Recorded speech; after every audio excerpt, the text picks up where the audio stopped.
Alright everyone, it's time to talk about the hypocrisy and zealotry of the New Democrats, because link in the description to a Klobuchar tweet, and she's sitting there applauding the Pope for weighing in on Western politics, and I'm thinking to myself, the Pope shouldn't weigh in on politics at all, is not really a head of state except in the technical sense, and is the head of a religious organization.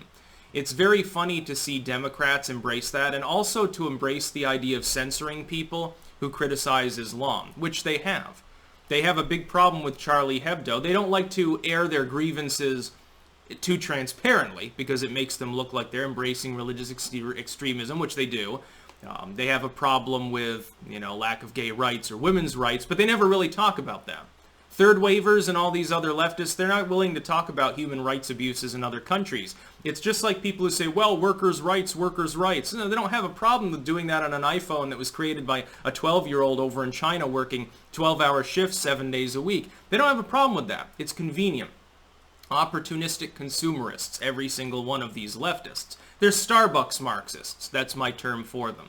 Slightly different from cringe fringe. Starbucks Marxists are so soyed up they can't throw a rock. They can't even open up their own Soylent bottles. They have to have like a robot do it for them. By the way, that's an old joke. I think it was a real article too where someone actually developed like a little robotic thing that would open the Soylent for them. And someone made a cartoon of it and they're like, oh, help me Soybot, I am too feeble. And it was really funny.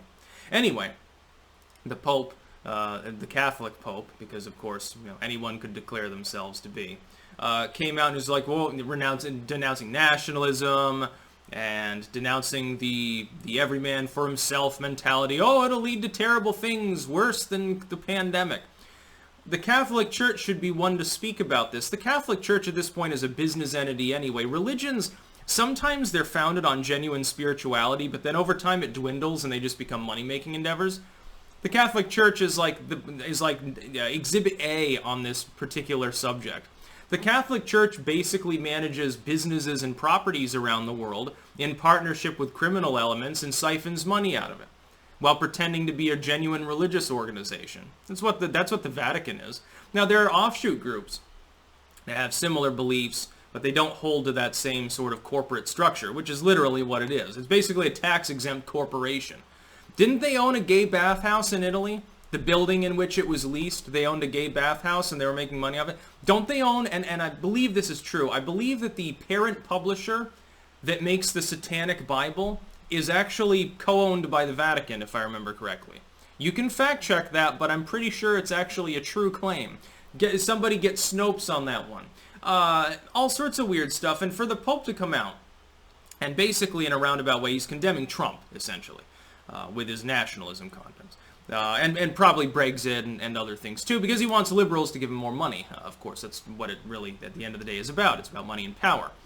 When he does this, it's like, okay, I never heard you talk so vociferously about priest abuse or any of the other scandals and problems within the context of the Catholic Church.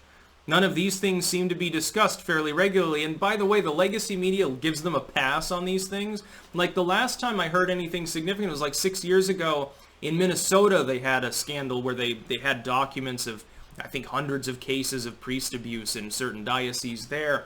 And I remember it basically disappeared. And I'm thinking to myself, that's odd.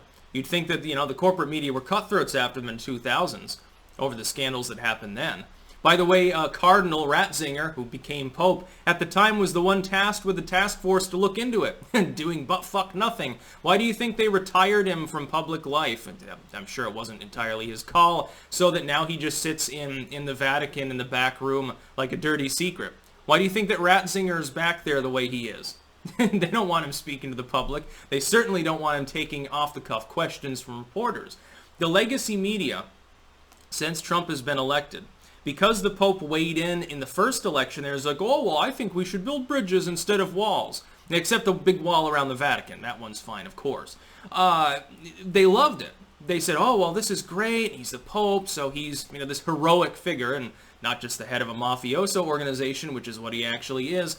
And so they are willing to literally not even report on the church's scandals and problems. Then they don't. Catholic schools engaged in physical and sexual abuse of children. Catholic priests that are diddling people and doing crazy shit. You don't really hear about it anymore. It's not because the stories went away. It's not because any closure was given to the victims in many cases. It's because the Pope is a star of social media, basically. And I said that when he was first nominated, looking at the things that he said, the way that he acted, and his character. He was basically the celebrity Pope. He was the opposite of Ratzinger. Ratzinger very reserved, more moralistic and orthodox in his practices. And of course, being a non-Catholic, I don't necessarily respect the religiosity, but he had a different personality. More reserved, didn't really want to be in front of the cameras. The Pope today is totally different.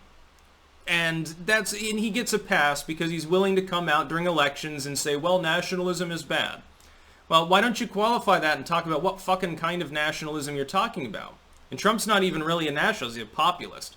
Vaguely nativistic in some ways. Not really anything beyond a mild civnat at best, with maybe some quasi-libertarian overtones. The every man for himself ethos, I would think, is something that should be applauded because that generational seed of capitalism has saved more lives than it's taken. Communism is the big killer. Never once has the Pope come out and said anything about that. In fact, he said, oh, yeah, I support Marxism. Yeah, what a wonderful moral guy. Your church has killed how many tens of millions of people over the last 1,000 years, in the direct sense? Now, through pogroms and witch burnings and persecutions of various types. And no, I'm not talking about the crusades or anything, but inter-Christian warfare mainly. Then you have communism, which he apparently supports, killing 100 million more. And then he partners with Islamists. Oil-rich Islamic regimes, basically. Okay, well, there's a close number 3 in terms of killing field size. What a wonderful guy. And again, then, selling people the Satanic Bible and making money off gay bathhouses while priests play around with small children in a not-so-innocent way. This is not a good man, and he's certainly not the sort of person you want to take your nation's marching orders from. A person's nation should not be taking a superstitious zealot corporatist like the Pope and taking his words to heart. If anything, he should do the opposite of what the fool says. He's an old fossil. That's about all. Peace out.